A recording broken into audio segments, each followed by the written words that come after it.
राम। मैं अंश श्रीवास्तव आज तुम्हारे सामने फिर से मेरा एक नया वीडियो लेकर आया हूँ और इस वीडियो में हम लोग बात करने वाले हैं कि जो चाइना है भारत को वार्न किया है। वो वार्न किस चीज़ को लेके किया है कि जो भारत है वो वीवो और जितनी भी चाइनीज़ कंपनी है उसके ऊपर क्रैकडाउन कर रहा है। ये क्या मैटर है पूरा इसी के ऊपर हम लोग पूरा डिस्कस करने वाले हैं, तो वीडियो को लास्ट तक जरूर से देखिएगा। फिर वीडियो में आगे बढ़ते हैं। तो हम लोग यहाँ पे देख सकते हैं कि जो टाइम्स ऑफ इंडिया उसका एक आर्टिकल है कि Vivo money laundering case don't discriminate against our film, China warn to India. China ने भारत को वार्न किया है business to give protection to all accused, मतलब कि जो भी दो लोगों को जो भारत ने अरेस्ट किया हुआ है उन दोनों लोगों को पूरा प्रोटेक्शन देगा चाइना, और भारत को वार्न किया है कि ये जो डिस्क्रिमिनेशन कर रहे हैं उनके साथ ये चीज़ें ना करें। उसी के ऊपर ये बहुत ज़्यादा भड़के हुए हैं। तो ये क्या मैटर है, और ये दो लोगों को जो पकड़ा गया है भारत में ये कौन कौन लोग हैं आगे देखते हैं। ये लोग हैं, एक लोग हैं CEO और एक है CFO। ये दोनों लोगों को भारत में अरेस्ट किया गया। क्यों? कि प्रिवेंशन ऑफ मनी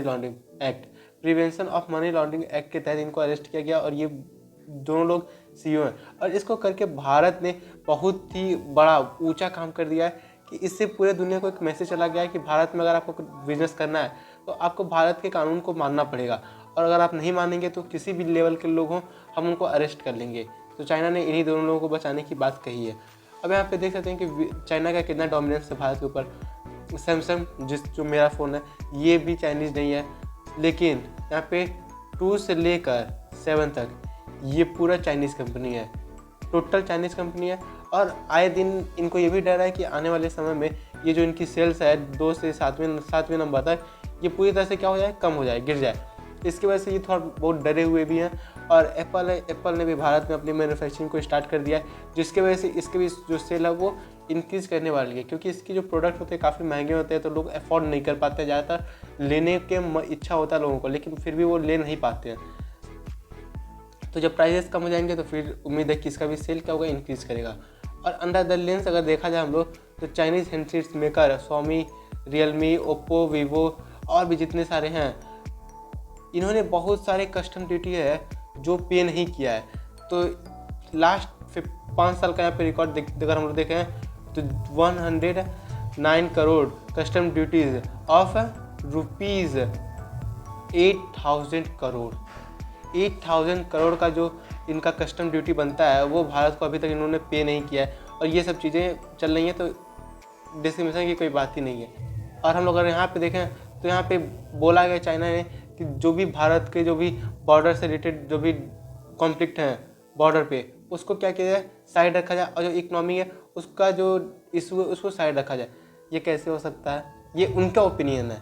और ये अगर मैं आपको यहाँ से दिखा दूँ तो ये देखिए ग्लोबल टाइम, जो वहाँ का सरकारी कुत्ता है जो भोगता रहता है वो ये प्रिंट किया हुआ है। फिर अगर हम लोग आगे बढ़ें तो यहाँ पे भारत में DMK के नेता हैं।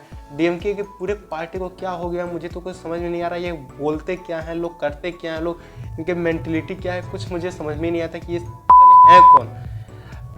इन्होंने कहा था पार्लियामेंट में कि भारत में जितनी कंपनियां भारत को छोड़ रही हैं उसके रिस्पेक्टिव में बहुत कम कंपनियां भारत में एंट्री कर रही हैं।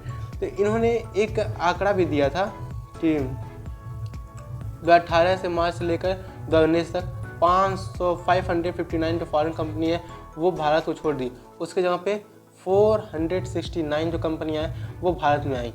तो आंकड़ा तो इन्होंने दिया, लेकिन भारत सरकार ने यहाँ पे बोला है, क्लियरली इसको रिजेक्ट कर दिया और कहा है कि कई बार क्या होता है कि जो भारत में जो कंपनियां आती हैं वो अपना सेटअप खुद नहीं लगाती हैं, वो छोटे जो भी बिजनेसेस हैं, जो भी कंपनीज हैं भारत के, उनसे वो कोलैब करके अपने बिजनेस को स्टार्ट कर देते हैं।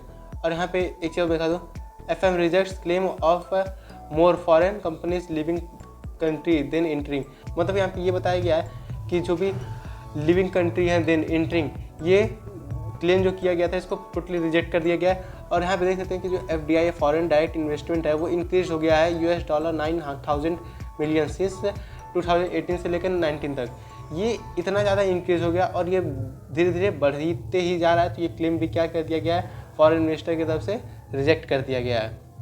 और यहाँ पे चाइना जो अभी एक ही बात बहुत ज़्यादा भोंक रहा है कि